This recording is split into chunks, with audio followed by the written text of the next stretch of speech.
The story starts here, at the home of Gene Otto. In the early 1900s, at the age of 4, he was presented Robert. The doll was given to Gene by a Bahamian girl, and they think that she put some type of voodoo spell on it. And the doll took a bizarre effect on Gene. And everywhere he went, whenever he got in trouble for things as a child, he said, "I didn't do it, Robert did it." And he'd blame the doll. And this went on for his entire life. Gene married Anne, and they continued to live in his childhood home. He also continued to be influenced by the doll. Some people said that he was abusive towards her. And when he was confronted with his abuse, he'd say, "I didn't do it, Robert did it." Gene passed away, but some say that Robert's spirit lived on. Anne, who hated the doll, chose to lease their home rather than remain there, leaving the doll and the house forever. Or so she thought.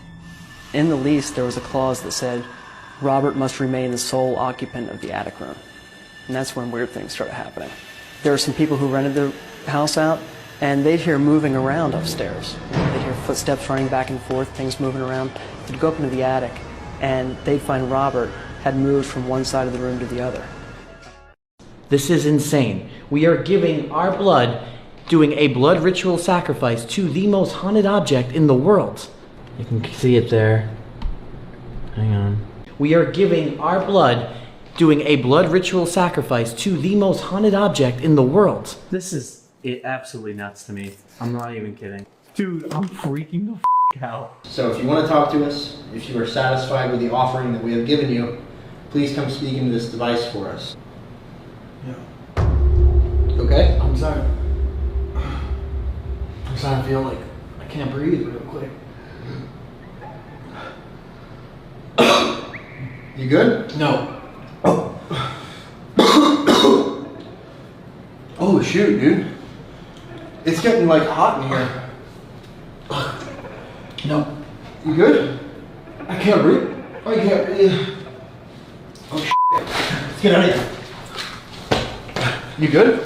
I don't know. I'm burning. I'm burning. Your eyes, they're like turning red. No, I can't.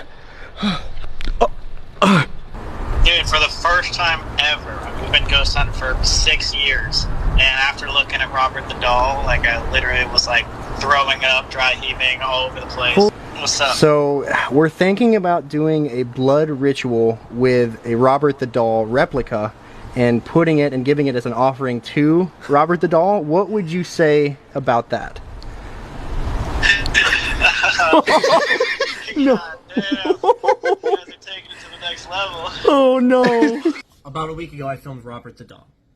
Robert the doll is a doll that's supposed to be more haunted than Annabelle, and it curses people and it lingers in their lives for however long that it or whatever the demon or whatever this doll is wants.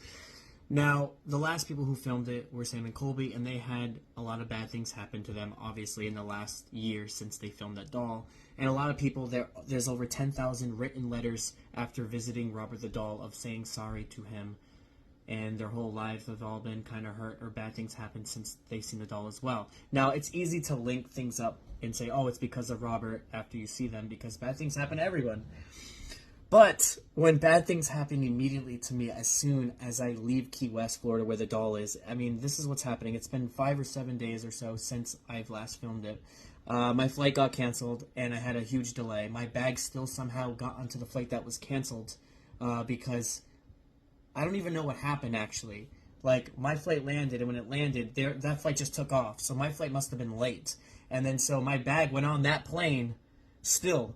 So I then had to go on a different plane to go to a different airport to then take a $100 Uber ride to get home, and then my bag wasn't on me. They didn't know where my bag was, and apparently it was on the original flight. So eventually I get my bag back. Had some other things happen, you know, personal things I don't feel like talking about that were pretty annoying and bad. And then leading up to only a day or two later now, where something got into my eye that was really bad, and it caused pain for 4 hours nonstop, to the point where I was like, is there something in my eye? Like, I kept trying to wash it, getting it off. It would not. And so I went to the doctors. They said, you got it out, but it left a huge scratch in my eye. Now, this hurts really bad. And so this is going to be my eye for the next 2 or 3 days. So this is the cause. And I had a lot of people tell me that all this stuff happens when you see and visit Robert the doll. Now, we did a lot of stupid stuff with that doll. I think tomorrow or the next day I'm going to get cleansed, because just in case, if it really is Robert the doll, I need to stop this. So I did call Sam and Colby up during the investigation. I asked them, and they thought it was a bad idea and to be safe. So things are starting to kind of line up now. So people would say sorry to Robert, so I'm going to say sorry too, because I can't take this anymore. Robert, I'm sorry. This is the world's most haunted doll, said to be so haunted that if you take a picture or a video of him without his permission, you'll be cursed. Also stated by many people to be 10 times more dangerous than the Annabelle doll. Robert's story is weird, but here it is. Back in the 1970s, a young boy named Eugene Otto was given Robert the doll by his grandfather. Once these two met, they were completely inseparable, doing absolutely everything together, as a child and his toy usually do. Up until one night, where Eugene can remember going to sleep with Robert, but waking up in the middle of the night to some really weird noises coming from across his room. When he finally got up and checked it out, it was Robert. He was standing by himself, just looking at Eugene. After that, Eugene and the family decided that they were going to put Robert up in the attic, and it is said that Robert stayed there for years. But every single night around the same time, they would hear rustling and scraping and almost a running sound on the attic, meaning that Robert must have been running around up there. Which, as we know, is almost impossible for a doll to do, so it has to be possessed. The other damning piece of evidence is that neighbors have said that when they came home, they have seen Robert inside of the attic looking out the attic window, which is just mind-blowing. Robert currently sits at the Martellus Museum in Key West, Florida, and of course the protective spirit box, making him 117 years old, at least in this lifetime. This doll is the reason why you shouldn't visit Florida. In 1904, there was a little boy named Eugene Otto.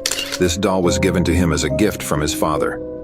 Eugene was very excited because it was a life-size doll, and they played together all the time. Eugene gave him the name Robert and took him almost everywhere with him. But it didn't take long for Eugene's parents to start noticing some strange things happening around the house. The doll and Eugene would talk to each other at night. The parents could hear them through the door. Sometimes when Eugene would leave, Robert would play with his things and they would hear him smiling in his room.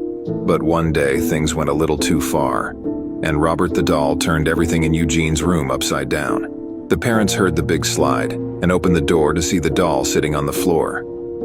They immediately took him out of the house and put him in a museum in Key West, Florida, where you can visit him today. But he is very angry at being trapped in that exhibit box and unleashes his curse on anyone who doesn't apologize when he sees him. So you might know, Robert here is an allegedly possessed doll that is sitting in a museum in Key West, Florida. The doll's former owner, Gene Otto, used to blame everything on Robert, and anytime he got in trouble, he would say, well, I didn't do it, Robert did it. Since kids will say anything to get out of trouble, that has a lot of people wondering, well, was Gene just making all of this up? And of course, that's the easiest answer, but other people who have been around Robert the doll have also said that, yeah, it's possessed. Later in life, Gene married his wife Anne and they moved back here to his childhood home in Key West. Once they moved in, Gene made Robert his own room up in the attic, and he would occasionally sit him in the turret windows, and the people walking by would claim to see Robert move on his own. After Gene passed away, his wife Anne rented out the house, but she made sure everyone knew that Robert could be the only occupant in the attic. Everyone who rented the house while Robert was still in it claimed that a lot of weird things would happen. They would hear footsteps from the attic, and when they went to go check on Robert, he would be in a different position. Someone else claims that Robert locked them in the attic, while others heard giggling when there were no kids around. Another young girl who lived in the house claimed that Robert tried smothering her. So with all of these other people having experiences as well, does that mean Gene was making it up, or is Robert the doll actually possessed?